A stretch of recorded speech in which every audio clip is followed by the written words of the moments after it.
over 60% of buyers choose a four-wheel drive or all-wheel drive option when it's available. And in colder states, that number climbs past 90%. Most of them aren't making that choice based on actual driving needs, but because it feels safer or seems like the better option. The problem is, that assumption can lead to wasted money, worse fuel economy, and even less traction than expected. In this video, you'll learn the key difference.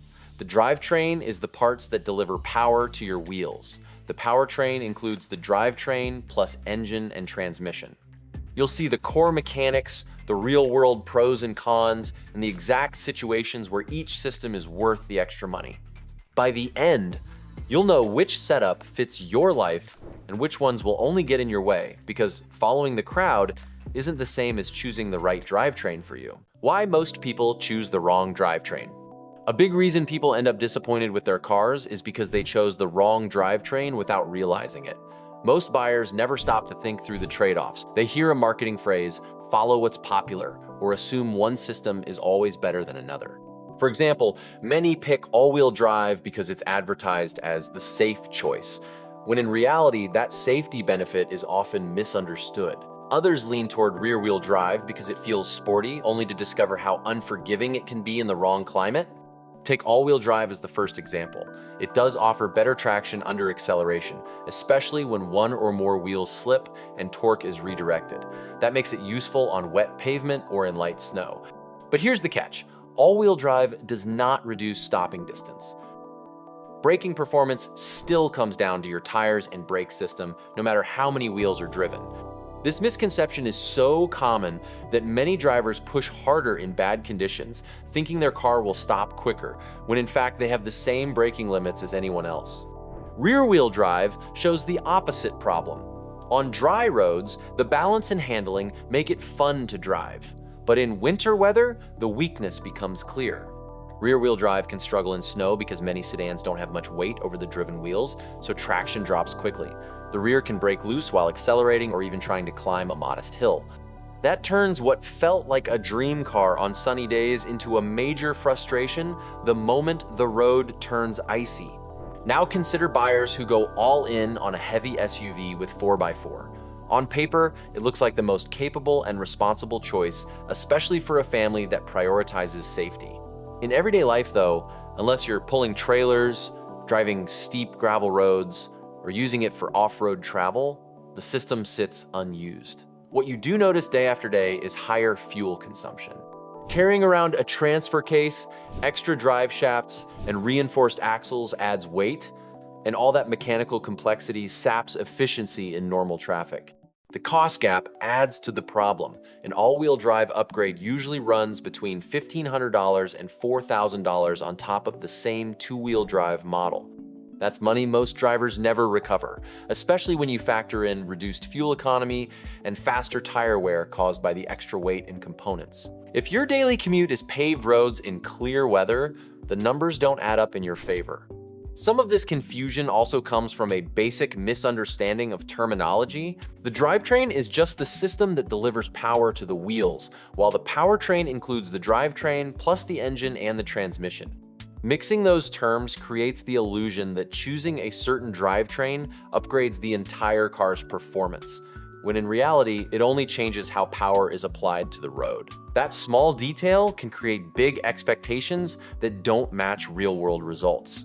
When you step back, the pattern across all these examples is the same.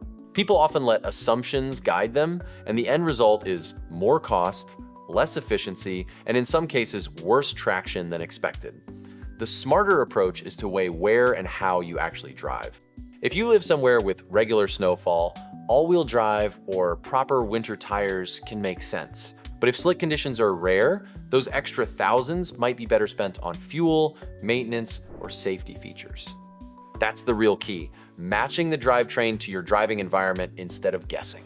And to see why each system behaves the way it does, why one handles snow better, why another feels more responsive on dry pavement, it helps to break down how each layout actually works. Front-wheel drive versus rear-wheel drive versus all-wheel drive versus 4x4, explained simply. So let's get clear on what each system actually does.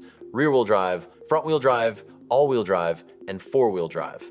Because once you see how they differ, the strengths and weaknesses are pretty obvious. Front-wheel drive, or FWD, is the one you see most often. It puts the engine and transaxle directly over the front wheels, which improves traction in rain and light snow while also freeing up cabin space. That design makes front-wheel drive cars economical to build, fuel efficient, and practical for everyday driving. The main limitation shows up when cornering hard. Because the same wheels handle both steering and power, the front tends to push wide, what's called understeer. It's fine for normal commuting, but less exciting if you're after sharp handling. Rear-wheel drive, or RWD, takes a different approach. Power goes to the back, while the front wheels only steer. That separation improves balance and allows cars to put power down more effectively since weight shifts toward the rear tires during acceleration.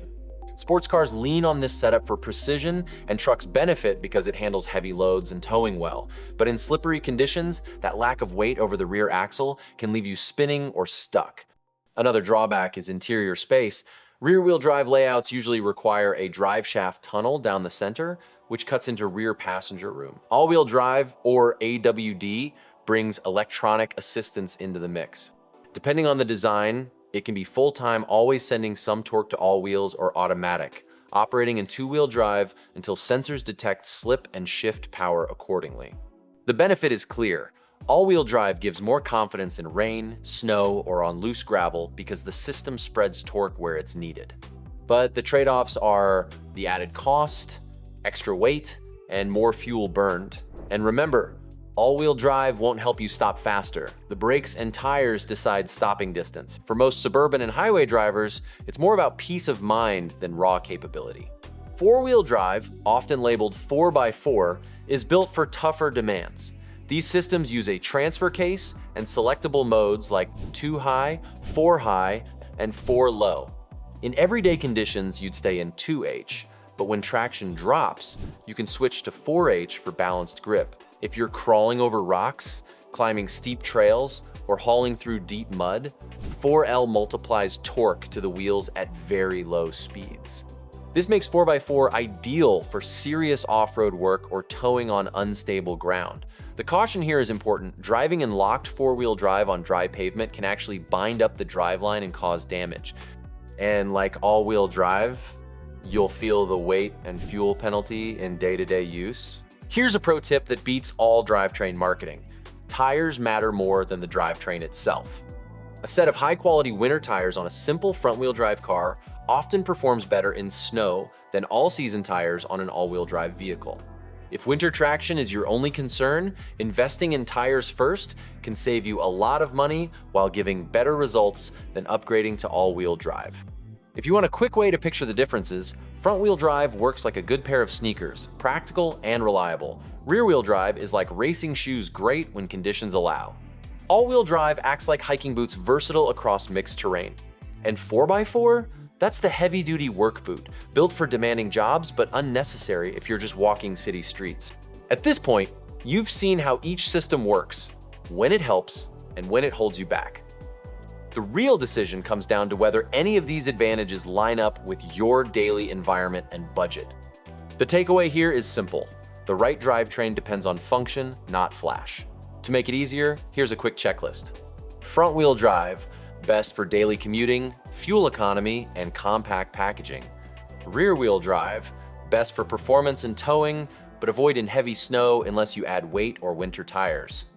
All-wheel drive, best for mixed or icy pavement when you want automatic traction, but it costs more to buy and fuel. 4x4, best for true off-road use, deep snow, or hauling on unpaved terrain otherwise, it's usually overkill. Before you spend money chasing all-wheel drive or 4x4, try upgraded tires and proper maintenance first. Often, that delivers the biggest safety improvement. Tell me, do you mostly commute on paved roads, or do you face snow and mud regularly? Say your drivetrain and why, I'll reply to the best comments. Confidence comes from picking the system that matches your roads and budget, not the one in the advert. Hit the like and subscribe button for more great automotive tips.